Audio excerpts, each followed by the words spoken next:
베드로전서 1장 23절로부터 2장 3절까지 말씀입니다.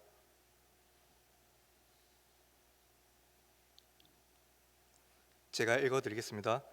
너희가 거듭난 것은 썩어질 씨로 된 것이 아니요 썩지 아니할 씨로 된 것이니 살아있고 항상 있는 하나님의 말씀으로 되었느니라. 그러므로 모든 육체는 풀과 같고 그 모든 영광은 풀의 꽃과 같으니 풀은 마르고 꽃은 떨어지되 오직 주의 말씀은 세세토록 있도다 하였으니 너희에게 전한 복음이 곧 이 말씀이니라.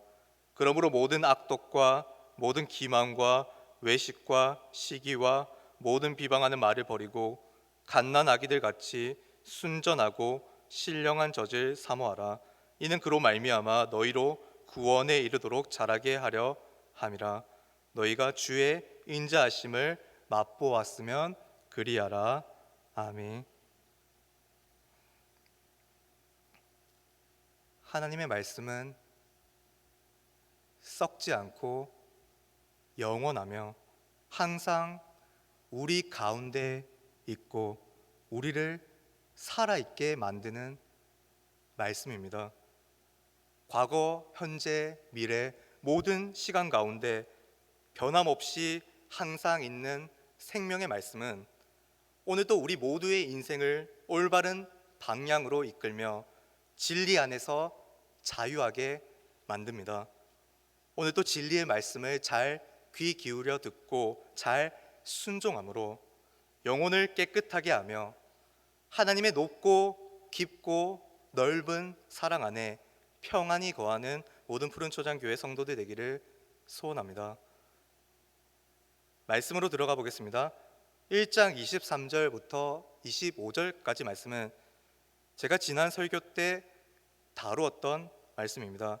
반복해서 살펴보는 이유는 이 구절들이 2장 1절부터 3절까지의 말씀과 연계가 되기 때문입니다. 1장 23절 말씀을 다시 한번 보십시오. 너희가 거듭난 것은 썩어질 씨로 된 것이 아니요 썩지 아니할 씨로 된 것이니 살아있고 항상 있는 하나님의 말씀으로 되었느니라. 여기서 주목해야 할 부분은 바로 거듭남입니다. 저와 여러분은 살아있고 항상 있는 하나님의 말씀으로 거듭났습니다. 성령이 역사하셔서 우리에게 감동하심을 허락하셔서 우리에게 새 생명을 주는 하나님의 말씀, 즉 그리스도 말씀 그 자체이신 예수 그리스도를 믿음으로 거듭나게 하셨습니다. 거듭났다는 것은 새로운 본성이 생겨났다는 말입니다. 그런데 이 말은 옛 본성, 즉 죄를 짓는 본성이 완전히 사라지게 되었다는 말은 아닙니다. 예수 그리스도의 의의 옷이 우리 죄를 덮어 우리를 죄인의 신분에서 탈피해 하나님의 자녀가 되게 해주었죠. 그리스도로 말미암은 새 생명, 새 본성이 옛 본성을 덮는다는 건 더 이상 죄의 지배를 받지 않는다는 말이지 죄가 완전히 제거되었다는 말은 아닙니다. 죄를 짓지 않을 자유가 생겼다는 말입니다. 죄를 짓지 않으므로 하나님과 친밀한 교제를 누릴 수 있는 자유가 생겼다는 말입니다. 성도의 삶은 자기의 정욕대로 자기 마음대로 살아가려는 옛 본성과 말씀에 따라서 하나님 사랑, 이웃 사랑을 실천하며 살아가려는 새 본성이 공존합니다. 그리스도인의 신앙생활은 새 본성이 옛 본성을 날마다 이기는 삶이지요. 그런데 의문이 듭니다. 하나님께서 왜 이러한 갈등이 일어나도록 허용하셨을까요? 왜 계속해서 일상의 죄들이 우리 삶을 괴롭히게 놔두셨을까요? 가장 큰 이유는 하나님이 인격적인 하나님이시기 때문입니다. 하나님은 기계적인 신앙을 원하지 않으십니다. 하나님은 우리가 자원하는 심령으로 수많은 시험과 유혹 앞에서 자기 의를 포기하고 죄를 멀리하며 하나님을 신뢰하고 헌신적으로 하나님의 뜻을 이루기 위해 노력하기를 원하십니다. 우리가 하나님과 생생하고 끈끈한 관계를 가지기를 원하시는 거죠. 저와 여러분은 하나님 나라의 완성을 향해 나아가는 거룩한 믿음의 순례자들입니다. 믿음의 순례는 계속적으로 나아간다는 것을 말해줍니다. 우리는 믿음으로 구원을 받았으니 끝, 상황 종료의 인생이 아니라 날마다 구원을 이루는 인생입니다. 날마다 구원을 이룬다는 건 날마다 죄를 멀리하고 날마다 하나님께 더 가까이 나아가는 인생, 주어진 삶의 자리에서 말씀에 순종하는 실천을 통해, 그리고 예수님의 이름을 붙들고 성령의 인도하심을 간구하며 하나님과 교통함으로 하나님께 영광을 올려드리며 하나님을 진정으로 예배하는 인생, 그것이 바로 그리스도인의 인생입니다. 이를 깊이 생각하면서 참된 그리스도인의 신앙 여정이 구체적으로 어떠해야 하는지를 조금 더 살펴보도록 하겠습니다. 하나님은 우리와 더욱 인격적이고 친밀한 관계를 가지기 위해서 베드로전서 2장 1절 2절과 같이 요구하십니다. 베드로전서 2장 1절 2절 말씀 다시 한번 함께 읽도록 하겠습니다. 그러므로 모든 악독과 모든 기만과 외식과 시기와 모든 비방하는 말을 버리고 갓난아기들 같이 순전하고 신령한 젖을 사모하라. 이는 그로 말미암아 너희로 구원에 이르도록 자라게 하려 함이라. 아멘. 성도들이 말씀으로 거듭났다는 것은 갓난아기와 같이 순전한 새 생명을 가지고 태어났다는 것을 의미합니다. 새 생명은 믿음, 소망, 사랑으로 충만합니다. 하지만 앞서 다뤘듯 그 안에는 여전히 옛 본성, 죄를 지으려고 꿈틀거리는 짐승과 같은 죄성이 남아 있습니다. 여러분, 우리가 살아가는 삶의 현장은 가만히 있으면 모든 게 질서 있게 정리되고 해피엔딩으로 마무리되는 곳이 아닙니다. 혼란과 전쟁이 가득한 곳이지요. 그래서 우리는 자라가야 하는 것이죠. 갓난아기들은 제대로 살아가기 위해서 잘 성장해야 합니다. 본문은 우리가 구원에 이르도록 바르게 자라가기 위해서 취해야 할 행동에 대해 말해주고 있습니다. 첫 번째는 버리는 것입니다. 무엇을 버려야 하죠? 모든 악독과 모든 기만과 외식과 시기와 모든 비방하는 말을 버려야 합니다. 여기서 악독은 다른 사람을 해하려는 악한 마음입니다. 기만은 다른 사람들의 삶을 무너지게 만드는 거짓 속임수입니다. 외식은 겉으로는 경건한 척하고 선행을 하는 것 같지만 속은 하나님의 말씀에 합당하지 않은 생각들로 가득 차 있는 것을 의미합니다. 시기는 다른 사람들이 가진 것을 질투하며 다른 사람이 잘 되는 걸 방해하는 행동입니다. 마지막으로 비방하는 말은 다른 사람들을 비판하고 정죄하며 악평을 주변으로 흘려보내는 것입니다. 이와 같은 죄악들은 하나님 사랑, 이웃 사랑의 반대편에 놓여 있는 것들입니다. 하나님이 기뻐하시지 않고 하나님이 미워하시는 것들입니다. 자기 자신을 하나님으로부터 멀어지게 만드는 요소들입니다. 우리는 이와 같은 것들을 버려야 합니다. 우리가 제대로 자라고 성장하기 위해서 반드시 이런 것들을 버려야 하는데요, 이러한 욕구들은 우리 가운데서 스멀스멀 피어오르기 때문에 한 번 버려서는 안 되고 매일매일 버려야 합니다. 그리고 우리는 버릴 뿐만 아니라 채워야 하는데요, 두 번째로 우리가 날마다 취해야 하는 행동은 바로 신령한 젖을 사모하는 것입니다. 우리의 영적 성장에 필요한 말씀의 양식을 매일 매순간 먹어야 합니다.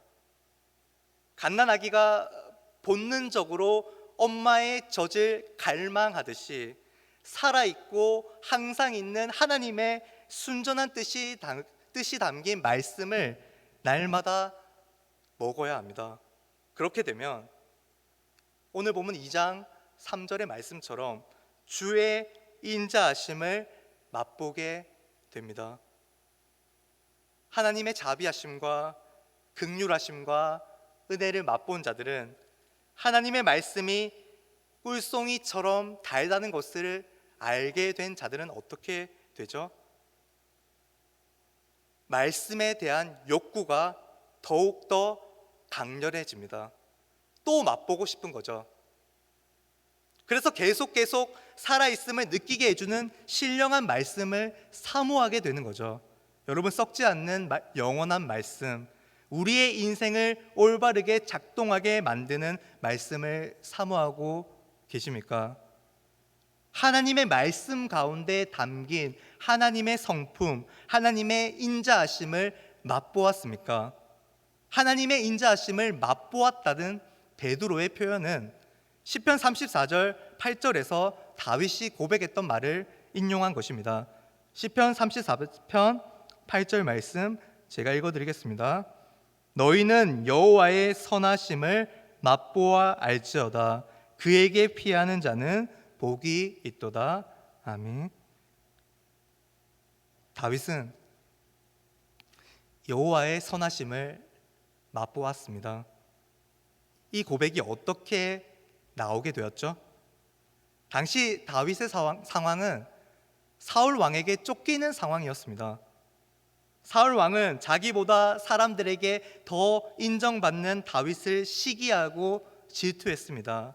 그래서 마음 가운데 각종 악독과 기만과 비방을 가지고 다윗을 죽이려고 했습니다. 다윗은 똑같이 행동하지 않았죠. 하나님의 마음에 합한 사람이었던 다윗은 악을 범하지 않고 어린아이같이 순전하고 순수하게 하나님만을 의지했습니다. 다윗은 악을 악으로 갚지 않고 미쳐 날뛰는 사울을 피해 하나님께, 하나님 품으로 하나님이 주시는 그 마음에 따라서 도망 다녔습니다. 하지만 왕권에 의해 움직이는 공권력은, 그 공권력의 수사망은 좁혀졌죠. 다윗은 이스라엘 내에서 더 이상 숨을 곳이 없어졌습니다. 그래서 다윗은 블레셋 땅으로 넘어가 사울의 추적을 피합니다. 그러다가 어떻게 되었죠? 블레셋 왕이었던 아비멜렉의 소나귀에 넘어갔습니다. 아비멜렉의 신하들에게 발각이 되어 아비멜렉 앞에 끌려갑니다. 위기에 위기를 겪고 있는 다윗에게 하나님이 지혜를 허락하십니다. 다윗은 넋이 나간 사람처럼 침을 질질 흘리며 성문 앞에서 노상방뇨를 합니다. 미친 척 연기를 합니다. 그러자 아비멜렉 왕은 다윗이 진짜 미친 사람인 줄 알고 쫓아냅니다. 그렇게 위기를 넘기고 살아난 다윗이 너희는 여호와의 선하심을 맛보아 알지어다 라고 고백했습니다. 다윗은 세상의 방식, 즉 악독과 기만과 외식과 시기와 비방을 통해 자기 자신을 지키는 것을 포기하고 하나님의 방식, 즉 어린아이 같이 하나님 아버지를 바라보고 하나님의 보호하심만을 의지하여 말씀에 순종할 때 하나님이 은혜와 자비의 손길로 그를 건지고 지켜주신다는 것을 경험했습니다. 이스라엘 왕과 블레셋 왕의 권력 앞에 연약한 한 인간이 어떻게 살아남을 수 있었을까요?